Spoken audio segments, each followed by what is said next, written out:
Candidate को? देखिए, jubilee hills में बाई इलेक्शन होने जा रहा है और यहाँ पर मुख्यमंत्री रेवंत रेड्डी है। तो बाई इलेक्शन होने जा रहा है जिससे ना सरकार बदलेगी, ना सरकार गिरेगी, ना बनेगी। तीसरी बात यह है कि जो बीआरएस के एमएलए थे जो आज इस दुनिया में नहीं है, 10 साल उनको जुबली हिल की जनता ने मौका दिया और उन्होंने उसको पूरा खो दिया। मुख्यमंत्री बीआरएस का, ये विधायक वहां के हैं।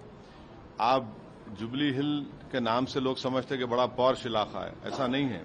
बहुत स्लम्स है और वहां पर हर वार्ड में कोई डेवलपमेंट का काम उन्होंने नहीं करवाया, बल्कि उनके दौर में कई लोगों पर तकालीफ दी गई, कई लोगों को डराया धमकाया गया और खुद उन्हीं के पार्टी के कई लोग विधानसभा छोड़ के चले गए थे।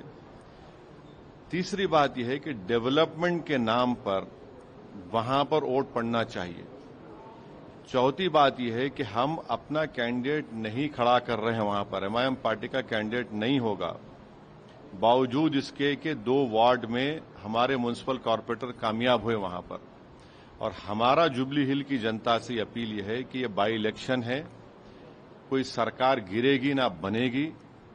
हम जुबली हिल के 3,98,724 वोटर से ये अपील करते हैं कि आपने 10 साल बीआरएस के एक उम्मीदवार को मौका दिया। वो बीमार थे 2023 के विधानसभा के चुनाव में और बीमारी की हालत में भी गैर जरूरी बीआरएस ने उनको अपना कैंडिडेट बनाया, मगर अब की बार वो एक जुबली हिल की डेवलपमेंट के लिए तमाम वोटर से अपील कर रहे हैं कि वो एक नौजवान नवीन यादव को अपने वोट दें ताकि वो जुबली हिल में डेवलपमेंट ला सके। नहीं, सुन, फर्क है कैंडिडेट। सुन, सवाल उठेंगे उसका नहीं है, मगर आपको पार्टी का जो फैसला है वो सुना रहा हूं। पार्टी का फैसला यही है। और आखिरी बात, बीजेपी का वोट परसेंटेज बढ़ गया। कैसे बढ़ा? 2023 के तेलंगाना के विधानसभा में बीआरएस पार्टी का वोट था 37%। 4-5 महीने के बाद जब पार्लियामेंट के इलेक्शन हुए, बीआरएस का वोट हो गया 15%।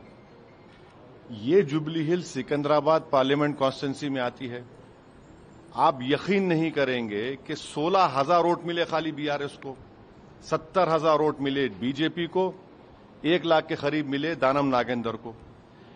7 विधानसभा जो तेलंगाना के पार्लियामेंट क्षेत्र में आते हैं, 7 में से 2 पर ही जीती कांग्रेस। एक नामपल्ली जहां से एमआईएम का एमएलए था और जुबली हिल्स।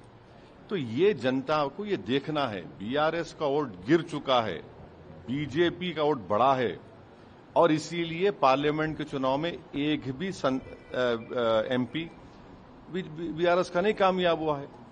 तो अभी 2.5-3 साल बाकी हैं सरकार को। तो इससे इसको इस तरह से आप लोग राय को पहाड़ मत बनाइए। जब विधानसभा के चुनाव 2028 में होंगे, आप देखेंगे एमआईएम जुबली हिल में क्या करेगी।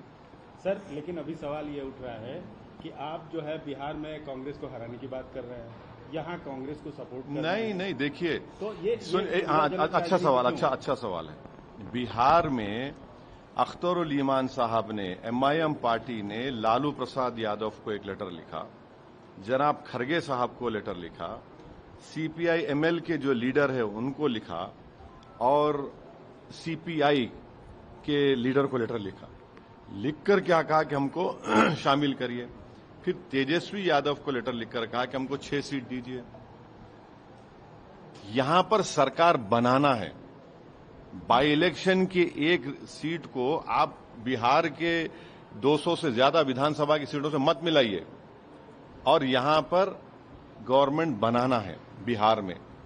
तो हमने लेटर लिखा, वो लोग तैयार नहीं हुए, तो हम अपना चुनाव लड़ेंगे ना। हम तो 5 एमएलए वहां पर कामयाब हो चुके हैं हमारे, तो हम लोग वहां पर चंद्रशेखर आजाद रावण की पार्टी के साथ, जनाब स्वामी प्रसाद मौर्य साहब की पार्टी के साथ हम अलायंस में लड़ रहे हैं। तो इसको एक बाई इलेक्शन को उठाकर अगर आप कोई देख रहा है तो मैं उनकी सियासी इमेच्योरिटी पर कुछ नहीं कह सकता।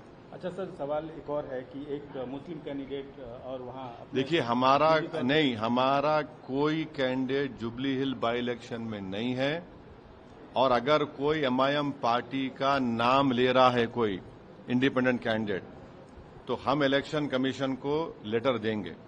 ना हमारे वीडियोज में फोटो इस्तेमाल करना, ना हमारा कोई नाम लेना, और अगर ऐसा कोई हमको बताया गया है उसका हम प्रूफ के साथ ईसीआई को अब कंप्लेन करेंगे।